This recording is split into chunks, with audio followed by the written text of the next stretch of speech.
So when we talk about move twice, we're talking about many things from the point of just your simple escaping to actually manipulation of his joints to actually the manipulations of his body structure too, or in hitting.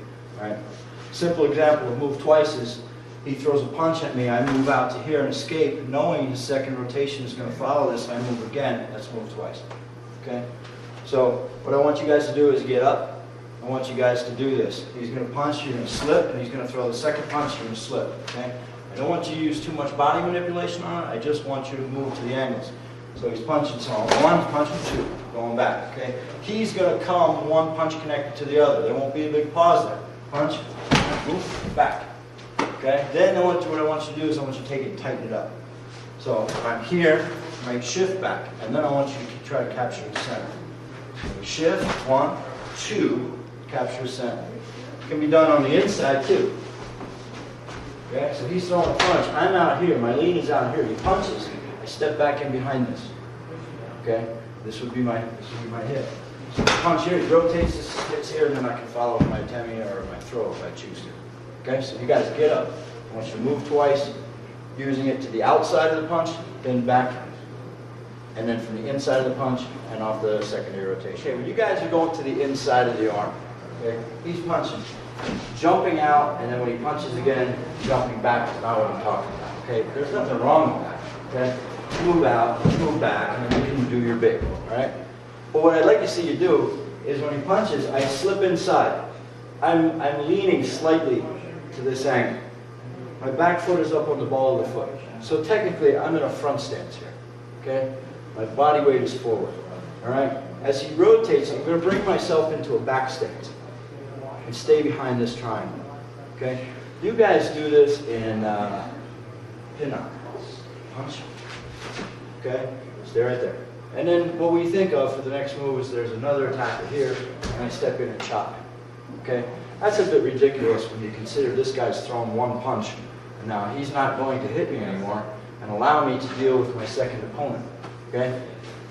If my hand is here, he rotates to hit me. This hit puts him right where my second strike is.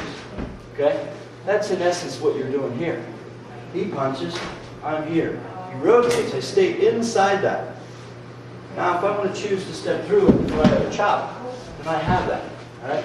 So, slip inside, slip back. You don't need to move the foot. Just bring it up on the ball of the foot. That puts you right inside the arc. If I want, I can turn this into a throw. Okay? So, you guys work that. All right. So we're going to take joint locking. And sometimes when you're working a lock, it depends. A lot of times, if you're working a lock to a stronger opponent, a stronger partner, you may find some resistance or some resistance from them, okay? And feel like you're trying to jam the lock to get it into play, okay? You don't want to do that. You want to use the concept of move twice to be able to make all your locks work. So, if I'm here and I want to work a Kotegaeshi to take this guy down, he's going to have a tendency to pop his foot out there to try to catch his balance, okay? From that foot being aligned underneath his shoulder, he's going to push the weight up to resist this. Resist. Okay? What you guys are going to do is you're going to go with the resistance and then go back. Okay? You have to be careful when you're doing this on your partner because you can break their wrist. So if I go to here and I find the resistance and he pushes his hips underneath his elbow, push underneath, okay, and give him resistance, I turn this way and I'm going back to where I was. If I'm taking a lock such as this, and I'm rolling this over, and he gets his elbow bent, and you're trying to get this lock to work. If you don't use this pressure point to loosen the lock, here you have a problem. So if he's pushing up, push up, and then come right back down. Okay, the joint won't take that. Right? So I want you to work two locks. I want you to work your outside Kotegaeshi. I want the other person to try to get underneath this, so that there's a lot of resistance there. Then all I want you to do is release, turn. You have an elbow there too if you'd like to throw that. Okay? Then take your, let's take this lock. He has his elbow bent. He's stronger than I am. I can't get this to work. I bring it up, right back down. That one you got to be real careful with. Okay? All right? So you have to feel them. in order to know when to apply it. Move with their motion a little bit, and then immediately go back to where you were. Okay? Go. Okay, when you're doing the elbow lock, the direction that you take your force is going to vary. Okay? Because everybody in here is different body structure. Height, strength-wise, mass. Okay?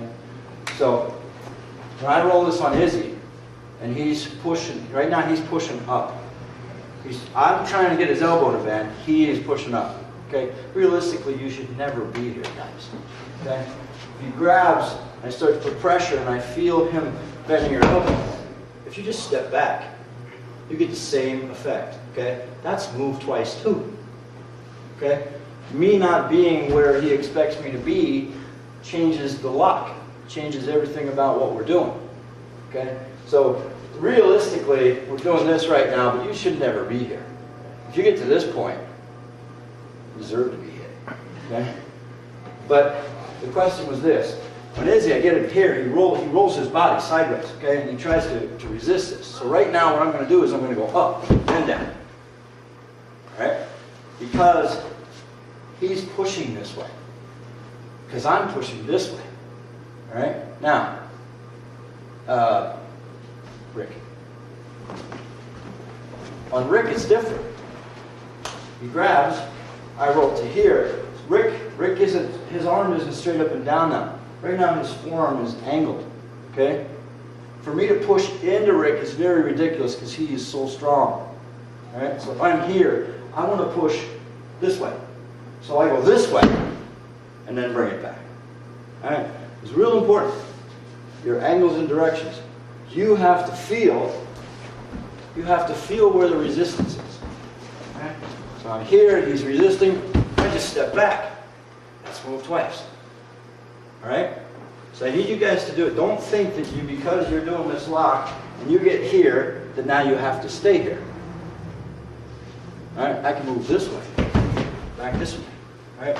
So you have to change and adapt. Just like if the guy is striking you, do you stand in the same position? No, you move. I go to this lock, I'm having trouble, I move. Right? You should think this. I want to push this way. Because all of a sudden now when I push this way, what happens to you? You're off balance. What do you want to do? Since I'm pushing that way, what do you want to do? You must push down for me. Okay? All right, so just another two variations that we're going to do off of the wrist lock. So I go to here, he catches himself, he starts to resist. What I'm going to do is I'm going to release from here. So this is my move one, boom, this is my move twice. Okay, so he chokes, I'm rolling here, I take him here, I get the resistance, bang, right off the hit, follow him to the ground. If I'm working the other grab, and I work here, and I'm feeling this, and he resists, I disconnect, and change the circle. So he grabs, I'm rolling to here, I feel the resistance, he's pushing up, disconnect, right there, finish.